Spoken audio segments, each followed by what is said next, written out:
तारीख है 17 जून 1631। जगह है बुरहानपुर। आज की रात हवाओं में एक अजीब सी खामोशी है। बाहर बारिश हो रही है, लेकिन शाही खेमे के अंदर आंसुओं का सैलाब आया हुआ है। मैं देख पा रहा हूँ हिंदुस्तान के बादशाह शाहजहां को, वो जिनके एक इशारे पर तख्त हिल जाते हैं, आज एक बच्चे की तरह रो रहे हैं। सामने उनकी सबसे प्यारी बेगम मुमताज महल अपनी आखिरी सांसें गिन रही हैं। 14वें बच्चे गौहर आरा को जन्म देते वक्त उनकी हालत बिगड़ चुकी है। बादशाह का हाथ बेगम के हाथ में है। मुमताज की आवाज मध्यम है, लेकिन मैं सुन सकता हूँ वो बादशाह से कुछ कह रही है, एक वादा मांग रही है, एक ऐसा मकबरा जो दुनिया ने पहले कभी न देखा। और फिर खामोशी छा जाती है। मुमताज महल इस दुनिया को अलविदा कह चुकी है। बादशाह की चीख ने जैसे वक्त को रोक दिया है। आज एक प्रेम कहानी का अंत नहीं, बल्कि पत्थर पर लिखी जाने वाली एक नई दास्तान की शुरुआत हुई है। 1 साल बीत चुका है और अब हम आगरा में हैं। बादशाह का गम अब एक जुनून बन चुका है। मेरे सामने दुनिया भर के बेहतरीन वास्तुकार फारस से, तुर्की से और खुद हिंदुस्तान के कोने कोने से कारीगर आए हैं, लेकिन बादशाह की आंखों को कोई नक्शा नहीं भा रहा। वो कुछ रूहानी चाहते हैं। तभी उस्ताद अहमद लाहौरी आगे बढ़ते हैं। उन्होंने एक खाका तैयार किया है। जैसे ही वो नक्शा मेज पर खुलता है,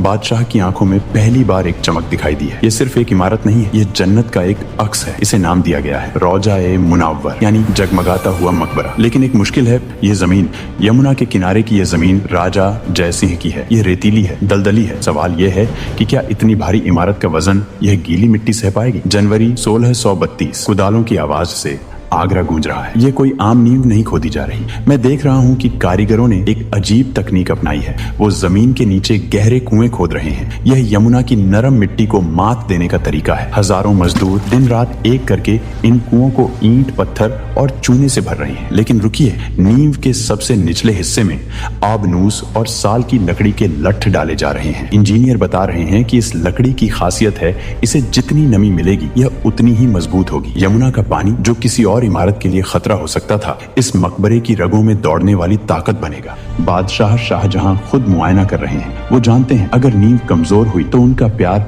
इतिहास के पन्नों में दफन हो जाएगा। नींव तैयार हो चुकी है और अब वक्त है इसे सजाने का। इसके लिए राजस्थान के मकराना से सबसे शुद्ध सफेद संगमरमर मंगवाया जा रहा है। आप सामने देखिए, यह धूल का गुब्बार जो उठता दिख रहा है, यह कोई आंधी नहीं है। यह 1000 हाथियों का काफिला है जो सैकड़ों मील दूर से सफेद पत्थर की चट्टानें खींच कर ला रहा है। सिर्फ पत्थर नहीं, इस सफेदी में रंग भरने के लिए पूरी दुनिया लुटाई जा रही है। चीन से हरा जेड, तिब्बत से फिरोजा, अफगानिस्तान से लैपिस लाजुली और अरब से मूंगा आ रहा है। कुल 28 प्रकार के बेशकीमती रत्न आज आगरा के बाजारों में उतर रहे हैं। खजाने के दरवाजे खोल दिए गए हैं। ऐसा लगता है जैसे बादशाह ने ठान लिया है कि वो स्वर्ग को धरती पर उतार कर ही दम लेंगे। साल दर साल बीत रहे हैं और इमारत अपना आकार ले रही है। अब हम मुख्य गुंबद के पास हैं। यह जो विशाल सफेद गोला आप देख रहे हैं, इसे बनाना इंसानी हाथों के लिए नामुमकिन सा लगता है। मचान इतना ऊंचा है कि नीचे खड़े मजदूर चींटियों जैसे दिख रहे हैं। अफवाह है कि मचान बनाने में ही ईंटों का इस्तेमाल हुआ है, क्योंकि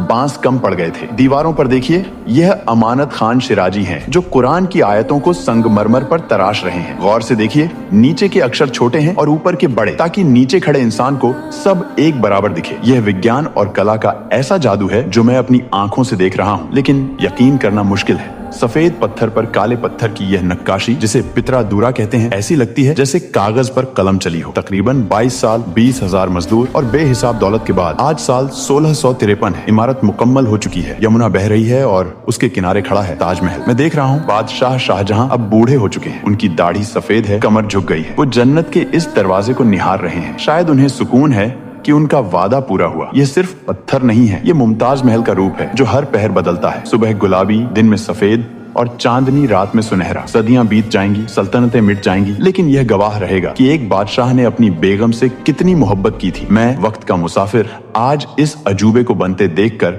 अपनी कलम यहीं रोकता हूँ। इतिहास गवाह है और अब आप